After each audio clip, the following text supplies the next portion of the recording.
नमस्कार दोस्तों, मैं धर्मेंद्र लाया हूँ हमारे देश के इतिहास के पन्नों में दर्ज अनेक ऐसी ऐतिहासिक घटनाओं में से एक घटना की जानकारी जिसके बारे में हमने कई जगह पढ़ा व सुना है, लेकिन यह घटना क्यों हुई, कैसे हुई और क्या इसके परिणाम रहे, ये बता पाना हमारे लिए थोड़ा सा कठिन हो जाता है।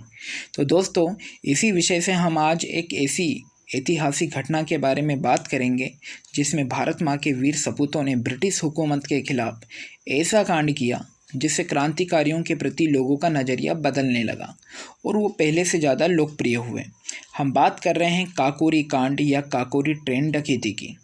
तारीख 9 अगस्त सन 1925, स्थान काकोरी, जिला लखनऊ। जब शाहजहांपुर से लखनऊ जा रही number 8 down Saharan Lucknow passenger train को काकोरी रेलवे स्टेशन के समीप कुछ क्रांतिकारियों द्वारा लूटा गया। इस ट्रेन डकैती को हिंदुस्तान रिपब्लिक एसोसिएशन के प्रमुख सदस्य पंडित राम प्रसाद बिस्मिल के नेतृत्व में 10 क्रांतिकारियों द्वारा अंजाम दिया गया, जिसमें राम प्रसाद बिस्मिल, अशफाक उल्लाह खान, राजेंद्र लाहिड़ी, चंद्रशेखर आज़ाद, सचिंद्र बख्शी, केशव चक्रवर्ती, मनमथलाल, मुरारी लाल, मुकुंदी लाल और बनवारी लाल शामिल थे। उस समय गुलामी की जंजीरों को तोड़कर भारत की आज़ादी के लिए ब्रिटिश हुकूमत के खिलाफ बहुत से क्रांतिकारियों द्वारा आंदोलन चलाए जा रहे थे। इन आंदोलनों को बिना धन व्यवस्था के व्यापक रूप से चलाया जाना मुश्किल था। ऐसे में क्रांतिकारियों का एक सक्रिय संगठन हिंदुस्तान रिपब्लिक एसोसिएशन, जिसकी स्थापना सचिंद्र नाथ सान्याल की अध्यक्षता में सन 1924 में कानपुर में हुई थी, जो बाद में 1928 में हिंदुस्तान सोशलिस्ट रिपब्लिक एसोसिएशन के नाम से पुनर्गठित हुआ। इस संगठन को धन की आवश्यकता थी। इस संगठन द्वारा ब्रिटिश सरकार के खिलाफ धन एकत्रित करने के उद्देश्य से काकोरी डकैती के एक दिन पूर्व पंडित राम प्रसाद बिस्मिल के शाहजहांपुर स्थित उनके घर पर 10 सदस्यों की बैठक हुई, जिसमें काकोरी कांड की पूरी योजना बनाई गई। इस बैठक में शाहजहांपुर से पंडित राम प्रसाद बिस्मिल, अशफाक उल्लाह खान, मुरारी लाल व बनवारी लाल उपस्थित रहे। बंगाल प्रांत से राजेंद्र नाथ लाहिड़ी, सचिंद्र नाथ बख्शी व केशव चक्रवर्ती उपस्थित रहे। बनारस से चंद्रशेखर आज़ाद व मनमथ लाल उपस्थित रहे और औरैया से मुकुंदी लाल उपस्थित रहे। योजना के अनुसार 9 अगस्त सन 1925 को एसोसिएशन के एक प्रमुख सदस्य राजेंद्र नाथ लाहिड़ी द्वारा लखनऊ जा रही 8 down Saharan Lucknow passenger train के काकोरी रेलवे स्टेशन से छूटते ही ट्रेन की चेन खींचकर ट्रेन को रोक दिया गया। इस ट्रेन के रुकते ही राम प्रसाद बिस्मिल के नेतृत्व में अशफाक उल्लाह खान, चंद्रशेखर आज़ाद व अन्य 6 सदस्यों की सहायता से पूरी ट्रेन पर धावा बोल दिया गया।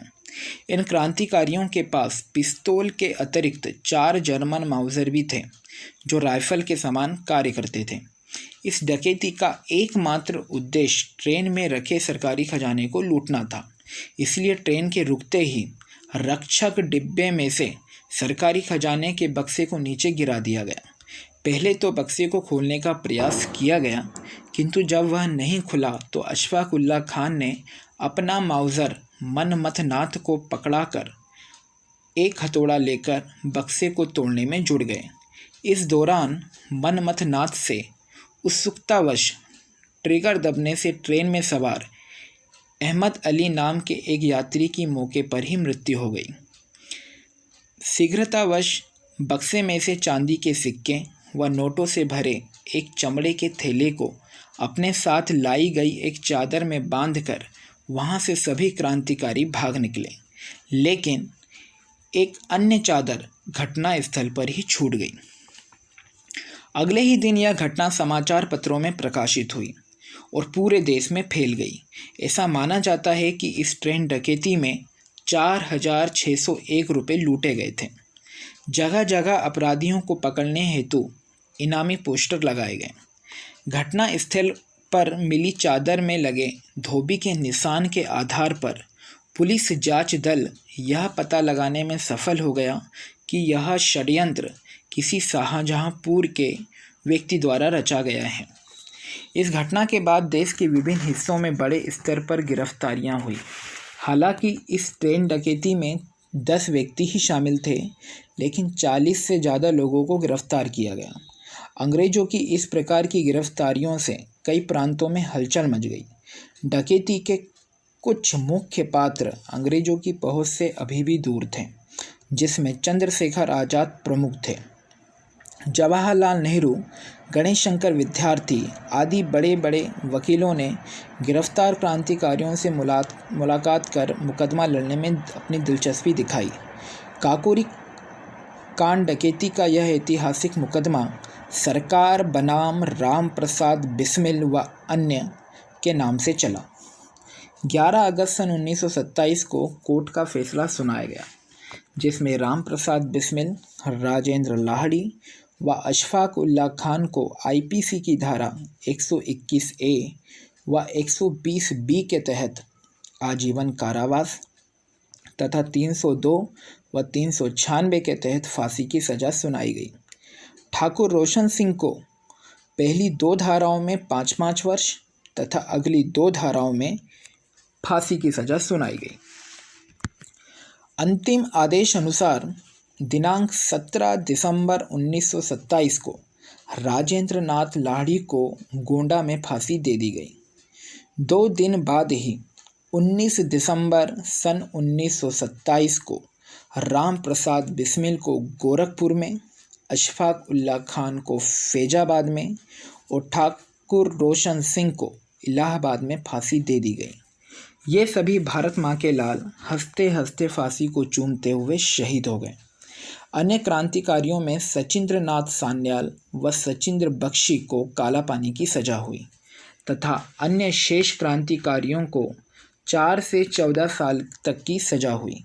इन सभी के बचाव पक्ष में उस समय के बड़े बड़े नेताओं में ठाकुर मंजीत सिंह राठौर, मदन मोहन मालवीय, लाला लाजपत राय, गोविंद वल्लभ पंत, NC केलकर आदि द्वारा भरसक प्रयास किए गए, लेकिन सभी प्रयास विफल रहे।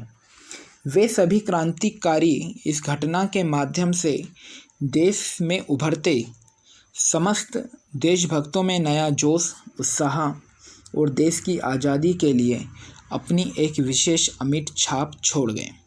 ऐसे वीर बलिदानियों और क्रांतिकारियों को नमन करते हुए इस वीडियो को मैं यहीं समाप्त करता हूँ।